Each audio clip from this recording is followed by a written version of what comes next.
ಇದರಲ್ಲಿ ಆದಾಯ ಇದೆ, ಸಂತೋಷ ಇದೆ, ನೆಮ್ಮದಿ ಇದೆ.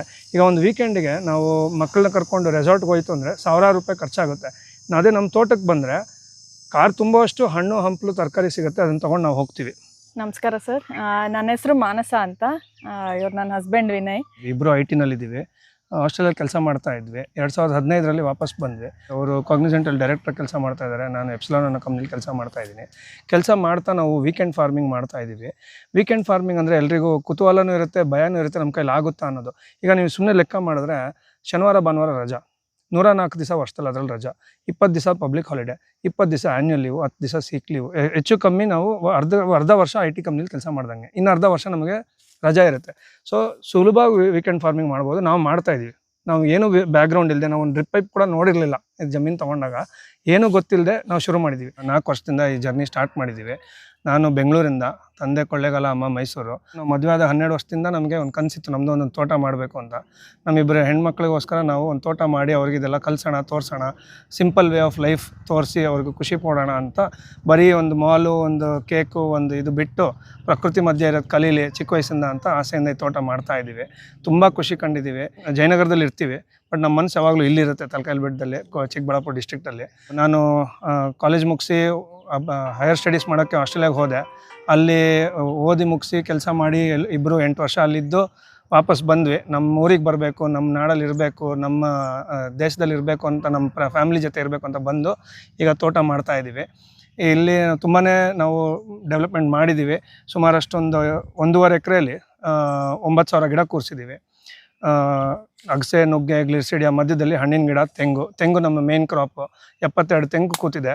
ಅದು ಬಿಟ್ಟು ಒಂದು 70 ವೆರೈಟಿ ಗಿಡ ಮರಗಳಿದೆ. ಕಾಡು ಮರ ಇರ್ಬೋದು, ಮೆಡಿಸಿನಲ್ ಪ್ಲ್ಯಾಂಟ್ ಇರ್ಬೋದು, ಹಣ್ಣಿನ ಗಿಡ ಇರ್ಬೋದು, ಮತ್ತೊಂದಿರ್ಬೋದು. ಇಲ್ಲಿ ನಾವು ಇಂಟಿಗ್ರೇಟೆಡ್ ಫಾರ್ಮಿಂಗ್ ಮಾಡ್ತಾಯಿದ್ದೀವಿ. ಜೇನಿದೆ, ಕೋಳಿ ಇದೆ, ಹಸು ಇದೆ, ನಾಯಿ ಸಾಕ್ತಾಯಿದ್ದೀವಿ.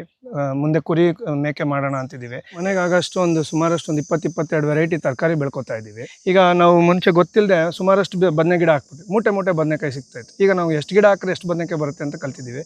ಈಗ ತೊಂಡೆಕಾಯಿ ಸಿಗ್ತಾಯಿದೆ, ಹೀರೆಕಾಯಿ ಸಿಗ್ತಾಯಿದೆ, ಕ್ಯಾರೆಟು, ಮೂಲಂಗಿ, ಆ ಥರ ಸುಮಾರಷ್ಟು ತರಕಾರಿ ನಮ್ಮ ಮನೆಗೆ ಆಗಷ್ಟು ಬೆಳ್ಕೊತಾ ಇದ್ದೀವಿ. ಆರ್ಗ್ಯಾನಿಕ್ ಅನ್ನೋದು ಒಂದು ಸಮುದ್ರ ಇದ್ದಂಗೆ, ಅದರಲ್ಲಿ ಆಳ ಹೋಗ್ತಾ ಇರುತ್ತೆ. ನಮಗಾದಷ್ಟು ನಾವು ಮಾಡ್ತಾಯಿದ್ದೀವಿ, ಕೆಮಿಕಲ್ ಇಲ್ಲದೆ ಮಾಡ್ತಾಯಿದ್ದೀವಿ. ನಮ್ಮನ್ನ ನಂಬಿ ಜನ ತೊಗೊಳ್ತಾ ಇದ್ದಾರೆ, ಒಳ್ಳೆ ಆಹಾರ ಕೊಡ್ತಾಯಿದ್ದೀವಿ ಅನ್ನೋ ನೆಮ್ಮದಿ ಇದೆ, ಧೈರ್ಯ ಇದೆ. ತರಕಾರಿ ತೊಗೊಳಕ್ಕೆ ತುಂಬ ವಿಧಾನಗಳಿದೆ. ಇವಾಗ ಬಟನ್ ಒತ್ತಿದ್ರೆ ಆ್ಯಪಲ್ಲಿ ಬಾತ್ರೂಮ್ ಒಬ್ಬರಷ್ಟು ತರಕಾರಿ ಮನೆಗೆ ಬಂದಿರುತ್ತೆ. ಬಟ್ ಅದು ನೋಡೋಕ್ಕೆ ತರಕಾರಿ ಒಂದೇ, ನಮ್ಮ ತರಕಾರಿ ಆ ತರಕಾರಿ ನೋಡೋಕೆ ಒಂದೇ ಇರುತ್ತೆ. ಬಟ್ ಒಳಗೆ ನ್ಯೂಟ್ರಿಷನ್ನು ವ್ಯಾಲ್ಯೂ, ಕೆಮಿಕಲ್ ರೆಸಿಡ್ಯೂ ಎಷ್ಟಿರುತ್ತೆ ಅನ್ನೋದು ವ್ಯತ್ಯಾಸ. ಸೊ ಅದನ್ನೆಲ್ಲ ನಾವು ಕಲಿತಾ ಇದ್ದೀವಿ, ಮಾಡ್ತಾಯಿದ್ದೀವಿ, ಕಲಿಸ್ತಾ ಇದ್ದೀವಿ. ನಮ್ಮ ಉದ್ದೇಶ ಏನು, ಒಂದು ನಮ್ಗೆ ಇಲ್ಲಿ ಸಂತೋಷ ಕಾಣಬೇಕು, ಖುಷಿ ಕಾಣಬೇಕು, ನಮ್ಮ ಮಕ್ಕಳಿಗೆ ಒಂದು ಪ್ರಕೃತಿ ಮಧ್ಯೆ ಇದ್ದು ಒಂದು ಎಕ್ಸ್ಪೀರಿಯನ್ಸ್ ಕೊಡಬೇಕು, ಈ ಜಾಗಕ್ಕೆ ಒಂದು ಕನೆಕ್ಷನ್ ಕೊಡಬೇಕು. ನಾಳೆ ದಿನ ಅವರು ಓದಿ ದುಡಿಯೋಕ್ಕೆ, ಕೆಲಸ ಮಾಡೋಕ್ಕೆ ಇನ್ನೊಂದು ಕಡೆ ಹೋದ್ರೂ ಇಲ್ಲಿಗೆ ವಾಪಸ್ ಬರಬೇಕು ಅನ್ನೋದೊಂದು ಕನೆಕ್ಷನ್ ಬರಬೇಕು. ನಮ್ಮ ತಾಯಿನಾಡಿಗೆ ನಾವು ವಾಪಸ್ ಬಂದಂಗೆ ಆಸ್ಟ್ರೇಲಿಯಾದಿಂದ ಅವರು ಎಲ್ಲೇ ಇದ್ರೂ ವರ್ಷಕ್ಕೆ 4 ಸತಿ ಬಂದು ಹೋಗ್ಬೇಕು ಅನ್ನೋದು ನಮ್ದೊಂದು ಕನಸು.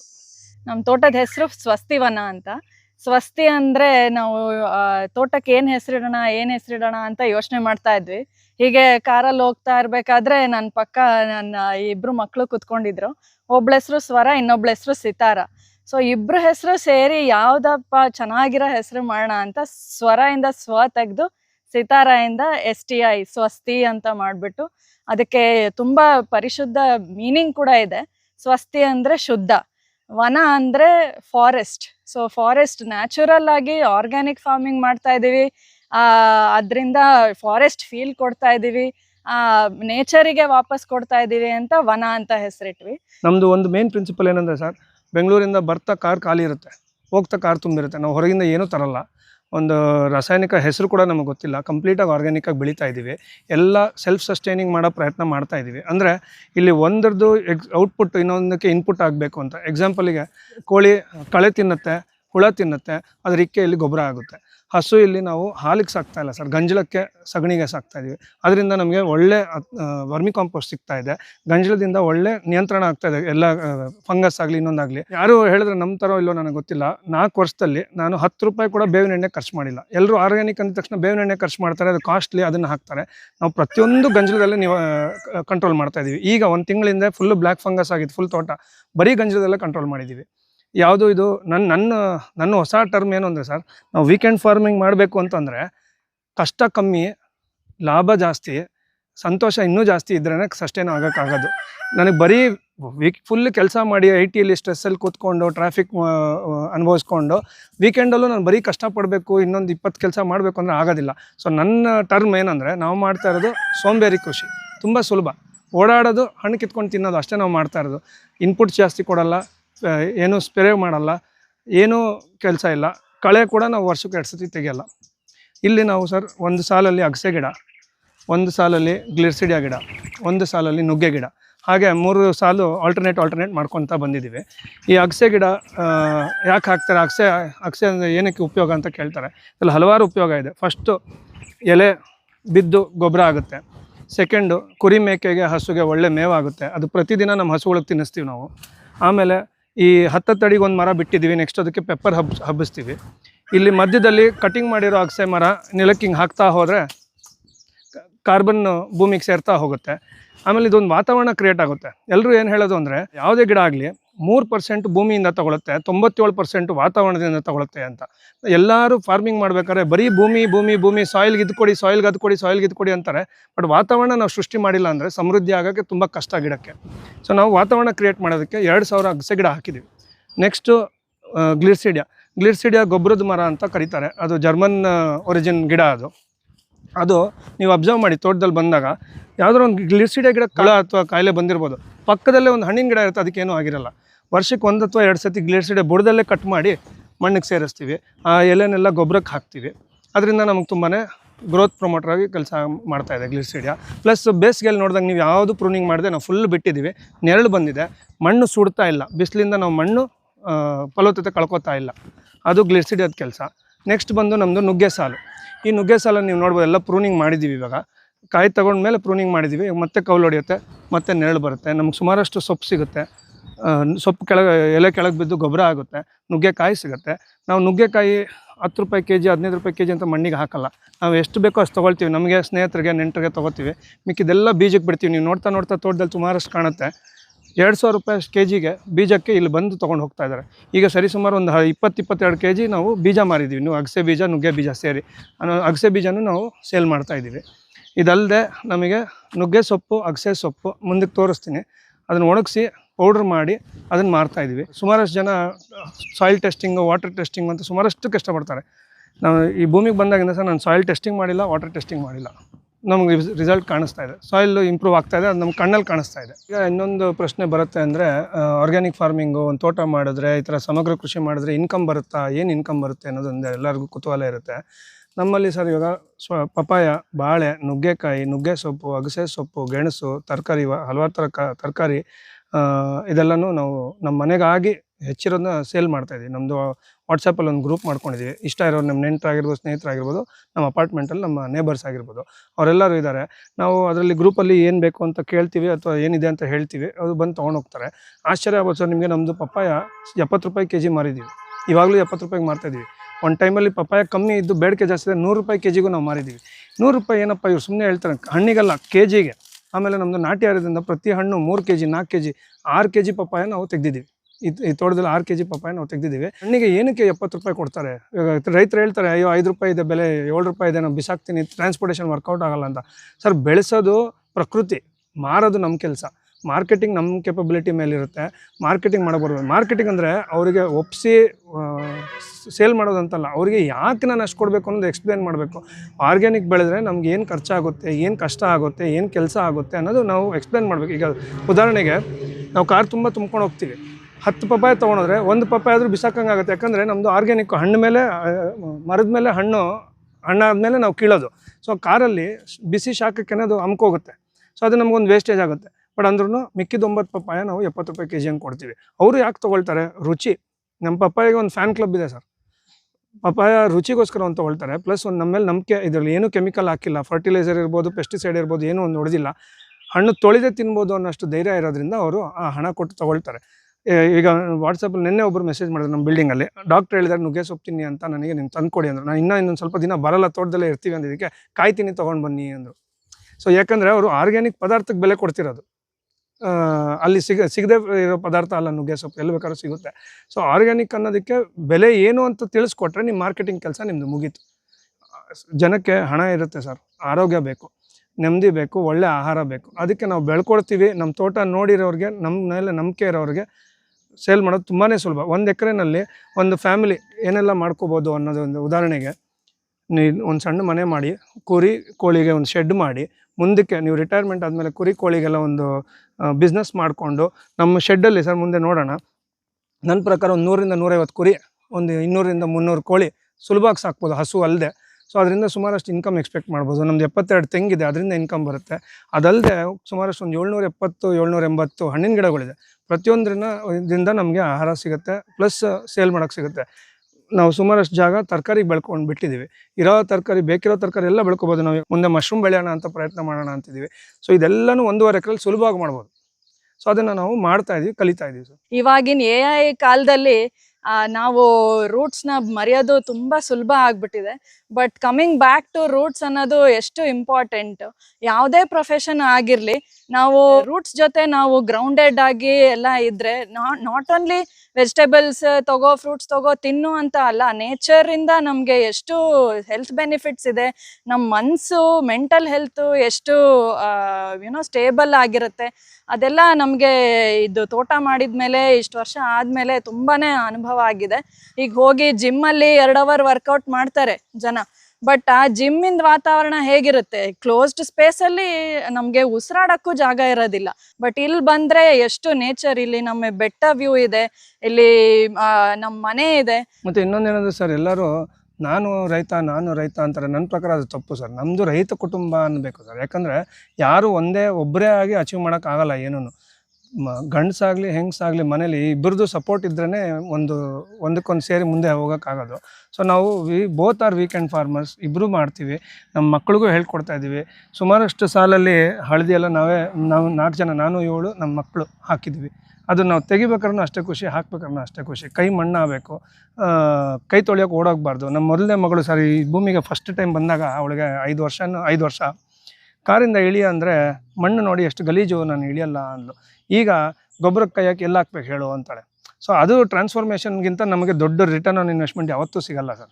ಅದು ತುಂಬ ದೊಡ್ಡ ಇದು. ಬೆಂಗಳೂರಲ್ಲಿ ಟೈಲ್ಸ್ ನೆಲ, ಟೈಲ್ಸ್ ಗೋಡೆ, ಪೇಂಟು, RCC, ಅದು ಬಿಟ್ಟು ಇನ್ನೇನು ನೋಡೋಲ್ಲ. ಶಾಲೆಗೆ ಹೋದ್ರೂ ಅಷ್ಟೇ, ಥಿಯೇಟ್ರಿಗೆ ಹೋದ್ರೂ ಅಷ್ಟೇ, ಮಾಲಿಗೆ ಹೋದ್ರೂ ಅಷ್ಟೇ, ಮನೆಗೆ ಬಂದರೂ ಅಷ್ಟೇ. ಈಗ ಆಟ ಆಡೋಕ್ಕೂ ಪ್ಲೇ ಏರಿಯಾಗಳು ಮನೆ ಒಳಗೆ, ಬಿಲ್ಡಿಂಗ್ ಒಳಗೆ ಮಾಡಿಬಿಟ್ಟಿದ್ದಾರೆ. ಸೊ ಮಕ್ಕಳಿಗೆ ಸೂರ್ಯನ ಬೆಳಕು ಬೇಡ, ಗಿಡದ್ದು ಗಾಳಿ ಬೇಡ ಅನ್ನೋ ಥರ ವಾತಾವರಣ ನಾವು ಕ್ರಿಯೇಟ್ ಮಾಡ್ತಾ ಇದ್ದೀವಿ. ಮಕ್ಕಳಿಗೆ ಎಷ್ಟು ಓದಿಸ್ತೀವಿ ಅನ್ನೋದಕ್ಕಿಂತ ಎಂಥ ರಜೆಗಳು ಮಾಡ್ತೀವಿ ಅನ್ನೋದು ನಮ್ಗೆ ತುಂಬ ಮುಖ್ಯ. ಮಕ್ಕಳು ಎಷ್ಟು ಭೂಮಿ ಹತ್ತಿರ ಇರ್ತಾರೋ ಅಷ್ಟು ಅವ್ರಿಗೆ ಒಳ್ಳೆಯದು. ಮಣ್ಣು ಮುಟ್ಟಬೇಕು. ಇದು ನಂದೊಬ್ಬರದೇ ಅಲ್ಲ ಜಾಗ, ಪ್ರಾಣಿ ಪಕ್ಷಿ ಹುಳ ಹುಪ್ಪಟೆ ಎಲ್ಲರದು ಸೇರಿದ್ದು ಭೂಮಿ ಅನ್ನೋದು ಅವ್ರಿಗೆ ಅರ್ಥ ಆಗಬೇಕು. ಪುಸ್ತಕದಿಂದ ಅರ್ಥ ಆಗಲ್ಲ ಸರ್, ಅದು ತೋಟದಲ್ಲಿ ಬಂದು ಅವ್ರು ನೋಡಿ ಅರ್ಥ ಆಗುತ್ತೆ. ಈಗ ನಾನು ನಿಮ್ಗೆ ಮುಂಚೆ ಹೇಳ್ತಿದ್ದೆ, ಕಪ್ಪೆ ಅಂದರೆ ಯಾರಿಗೂ ಇಷ್ಟ ಇಲ್ಲ. ನಮ್ಮ ಮಗಳು ಕಪ್ಪೆ ಕಾಣಿಸಿದ್ರೆ ಅದಕ್ಕೆ ಹೆಸರಿಡೋಣ ಅಂತಾಳೆ. ಈಗ ಅದೇ ಮಣ್ಣಿಗೆ ಕಾಲಿಡಲ್ಲ ಅಂದವಳು ಈಗ ಕಪ್ಪೆಗೆ ಹೆಸರಿಡೋಣ ಅಂತಾಳೆ. ನಾವು 100 ಕಪ್ಪೆ ಇದೆ ಸರ್ ನಮ್ಮ ತೋಟದಲ್ಲಿ, 100 ಪಕ್ಷಿ ಇದೆ, ಹಲ್ಲಿಗಳಿದ್ದಾವೆ, ಇಲಿಗಳಿದ್ದಾವೆ, ಹಾವುಗಳು ಬರ್ತವೆ, ಅಳಿಲಿದ್ದಾವೆ. ಅವೆಲ್ಲದಕ್ಕೂ ಆಶ್ರಯ. ಅದರಿಂದ ನಮ್ಗೆ ಇನ್ಕಮ್ ಏನೋ ಬೇಡ. ಅದು ಒಂದು ಹಣ್ಣು ತಿನ್ನುತ್ತಾ, ಅದೊಂದು ಇಕ್ಕೆ ಇಡುತ್ತಾ, ಅಷ್ಟು ಸಾಕು ನಮಗೆ. ಅದು ನೋಡೋಕೆ ನಮಗೆ ಸಿಗುತ್ತೆ. ನಮ್ದೊಂದು ಕಾಡು ಅಂತ ಕ್ರಿಯೇಟ್ ಮಾಡಿದ್ವಿ. ಬೆಳಿಗ್ಗೆ ಒಂದು 6 ರಿಂದ 8 ಗಂಟೆವರೆಗೂ ಸುಮಾರು 100 ರಿಂದ 150 ಪಕ್ಷಿ ಕಾಣುತ್ತೆ. ನಾವೊಂದು ಆ್ಯಪ್ ಇದೆ, ಆಮೇಲೆ ತೋರಿಸ್ತೀನಿ.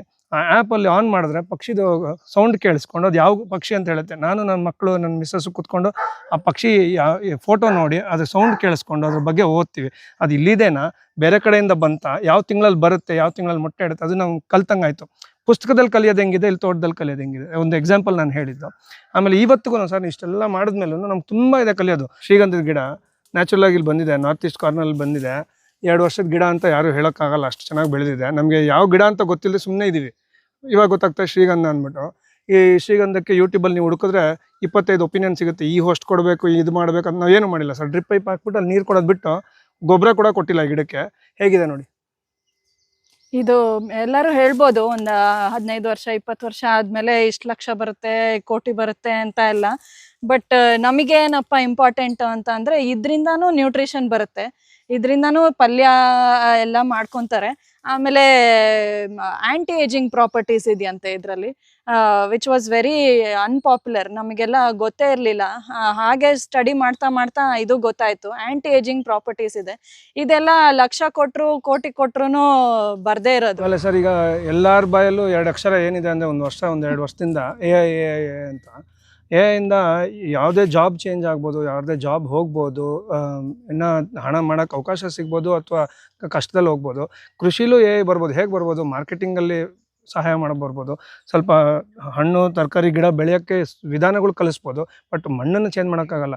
ಮನುಷ್ಯ ಬರೋಕ್ಕೆ ಮುಂಚೆನೂ ಪ್ರಕೃತಿ ಅದ್ರ ಕೆಲಸ ಮಾಡಿದೆ, ಮನುಷ್ಯ ಹೋದ್ಮೇಲೂ ಪ್ರಕೃತಿ ಅದ್ರ ಕೆಲಸ ಮಾಡ್ತಾ ಇರುತ್ತೆ. ಪ್ರಕೃತಿನ ಬದಲಾಯಿಸೋಕ್ಕಾಗಲ್ಲ. ಸೊ ನಾವು ಯಾವ ಕೆಲಸದಲ್ಲಿದ್ದರೂ, ಎಷ್ಟು ದುಡಿದ್ರೂ ದುಡಿದೇ ಹೋದ್ರೂ ದಿನ ಬೆಳಗಾದರೆ ಒಳ್ಳೆ ಆಹಾರ ಬೇಕೇ ಬೇಕು. ಅದಕ್ಕೆ ನಮ್ಮದು ಅಂತ ಒಂದು ತೋಟ ಅಂತ ಇದ್ದರೆ ಯಾರ ಮೇಲೂ ನಾವು ಡಿಪೆಂಡ್ ಆಗೋಕ್ಕಿರಲ್ಲ. ಇಲ್ಲೊಂದು ಸಣ್ಣದಾಗಿ ಒಂದು ಮನೆ ಮಾಡಿಕೊಂಡು ನಮ್ಮದೊಂದು ತೋಟ ಮಾಡಿಕೊಂಡ್ರೆ ಸೆಲ್ಫ್ ಸಸ್ಟೈನಿಂಗ್ ಆಗಿ ನಮ್ಮ ಪಾಡಿಗೆ ನಾವು ಒಂದು ಫ್ಯಾಮಿಲಿ, ಇಲ್ಲಿ ಏನೇ ತೊಂದರೆ ಆದ್ರೂ, ಜಗತ್ತಲ್ಲಿ ವಾರ್ ನಡೀತಾ ಇದೆ, ಈಗ ಬೂಮ್ ಆಗ್ತಾ ಇದೆ, ಸ್ಟಾಕ್ ಮಾರ್ಕೆಟ್ ಒಂದಿನ ಮೇಲೆ ಹೋದರೆ ಒಂದಿನ ಕೆಳಗೆ ಹೋಗುತ್ತೆ. ಏನೇ ಅನ್ಸರ್ಟೆಂಟಿ ಇದ್ದರೂ ನಮ್ಮ ತೋಟ ಇದ್ದರೆ ನಮ್ಮ ಆಹಾರ, ನಮ್ಮ ಜೀವನ ಒಂದು ಸರ್ಟನ್ ಸ್ಟೇಜಿಗೆ ಬರುತ್ತೆ. ಬಟ್ ನಮ್ಮ ಲೈಫಲ್ಲಿ ಒಂದು ಪಾಸಿಟಿವ್ ಅಂತ ಇರಬೇಕು. ಅದು ಪಾಸಿಟಿವ್ ನಾವು ನಮ್ಮ ತೋಟದಲ್ಲಿ ಕಾಣ್ತಾ ಇದ್ದೀವಿ. ಏನೇ ಅನ್ಸರ್ಟನ್ ಆದ್ರೂ ನಮ್ಮ ಜಾಗ, ನಮ್ಮ ಆಹಾರಕ್ಕೆ ನಮ್ಮದು ಒಂದು ಬುನಾದಿ ಇದ್ದರೆ ಏನೂ ತೊಂದರೆ ಇಲ್ಲ. ಈಗ ಕೊರೋನಾ ಟೈಮಲ್ಲಿ ನೋಡಿ, ಎಲ್ಲರದ್ದು ಜೀವನ ಅಪ್ಸೈಡ್ ಡೌನ್ ಆಯಿತು. ರೈತಂದು ಏನೂ ಬದಲಾವಣೆ ಇಲ್ಲ. ಅವ್ನ ಪಾಡಿಗೆ ಅವ್ನ ತೋಟದಲ್ಲಿ ಅವ್ನು ಕೆಲಸ ಮಾಡ್ದ, ಅವ್ನ ಆಹಾರ ಬೆಳೆದ, ಅವ್ನು ತಿಂದ, ಅವ್ನು ಮಾರ್ದ, ಮುಗೀತು. ಯಾಕಂದರೆ ಫುಡ್ ಅನ್ನೋದು ಶಾಶ್ವತ, ಇನ್ನೆಲ್ಲನೂ ಬದಲಾಗೋ ಚಾನ್ಸ್ ಇರುತ್ತೆ.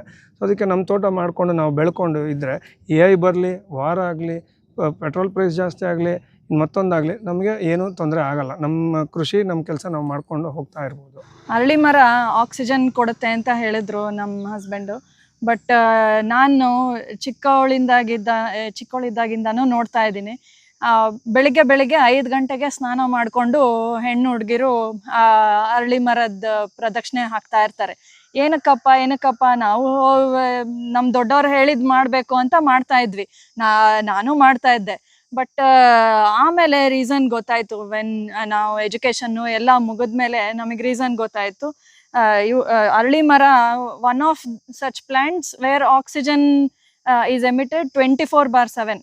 ಸೊ ಅದ್ರ ಆಕ್ಸಿಜನ್ ಅಂಶ ಅಷ್ಟು ಕೊಡುತ್ತೆ ಅಟ್ಮಾಸ್ಫಿಯರಿಗೆ. ಆ ಪ್ರದಕ್ಷಿಣೆ ಹಾಕಿದ್ರೆ, ಆ 3 ಪ್ರದಕ್ಷಿಣೆ ಹಾಕಿದ್ರೆ ಅಷ್ಟು ಪವರ್ ಇದೆಯಂತೆ.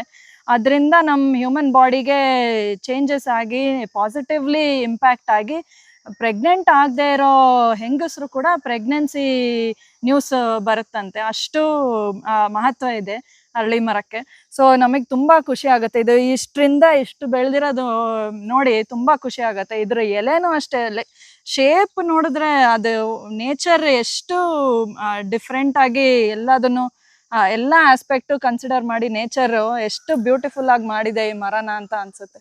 ಈಗ ತುಂಬ ಜನ ಕಮರ್ಷಿಯಲ್ ಆಗಿ ಏನಂತಾರೆ, ನಮ್ಮ ತೋಟಕ್ಕೆ ಬಂದಾಗ ಕೆಲವರು, ಅಣ್ಣ ಇಲ್ಲಿ ಇನ್ನೊಂದು ತೆಂಗು ಕೂರ್ತಾ ಇತ್ತು, ಇದ್ಯಾಕೆ ಅರಳಿ ಮರ ಹಾಕಿದ್ಯಾ ಅಂತಾರೆ. ಸೊ ಎಷ್ಟು ಕಮರ್ಷಿಯಲೈಸ್ ಆಗಿಬಿಟ್ಟಿದೆ ಅಂದರೆ, ಎಲ್ಲಾದ್ರೂ ನನಗೆ ಹಣ ಬೇಕು, ಬೇರೆ ಏನೂ ಬೇಡ, ಆರೋಗ್ಯ ಬೇಡ, ಸಂತೋಷ ಬೇಡ, ನೆಮ್ಮದಿ ಬೇಡ, ಖುಷಿ ಬೇಡ, ಕೊನೆಗೆ ಆಮ್ಲಜನಕನೂ ಬೇಡ ಅನ್ನೋವರೆಗೂ ಬಂದಿದ್ದಾರೆ. ಬಟ್ ಒಂದು ತೆಂಗು ಬೇಕು, ನಾನು ಎಳ್ನೀರು ತೊಗೊಂಡು ಮಾರಬೇಕು, ಅದೊಂದೇ ಔಟ್ಲುಕ್ ಇದೆ. ಬಟ್ ಆ ಔಟ್ಲುಕ್ ಬಿಟ್ಟು ಇದು ಒಂದು ವೇ ಆಫ್ ಲೈಫ್. ಕೃಷಿ ಅನ್ನೋದು ಒಂದು ಬರೀ ಒಂದು ಆಕ್ಯುಪೇಷನ್, ಒಂದು ಕೆಲಸ ಅಲ್ಲ, ಇದು ಒಂದು ವೇ ಆಫ್ ಲೈಫ್. ನಮ್ಮ ಹಿಂದೂ ಸಂಪ್ರದಾಯ ಎಷ್ಟು ಇದಿದೆ ಅಂದರೆ, ಪ್ರತಿಯೊಂದಕ್ಕೂ ಕಾರಣ ಇತ್ತು. ವೈಜ್ಞಾನಿಕವಾಗೂ ಇದೆ, ಸಾಂಪ್ರದಾಯಿಕವಾಗೂ ಇದೆ. ಅದು ನಮ್ಗೆಲ್ಲರಿಗೂ ಗೊತ್ತಿಲ್ಲ. ಅದೆಲ್ಲ ಮರ್ತುಬಿಟ್ಟು ನಾವು ಬರೀ ಬ್ಯಾಂಕ್ ಅಕೌಂಟ್ ಹಿಂದೆ ಓಡ್ತಾ ಇದ್ದೀವಿ. ಅದನ್ನ ಬಿಟ್ಟು ನಾವು ಒಂದು ಸ್ವಲ್ಪ ಹಿಂತಿರುಗಿ ನೋಡಿದ್ರೆ ನಮಗೆಲ್ಲರಿಗೂ ಇದೆಲ್ಲ ಅರ್ಥ ಆಗುತ್ತೆ. अभी जाओ मत देखने के लिए, चढ़ा दे, छोड़ दो, बाद में जाएंगे.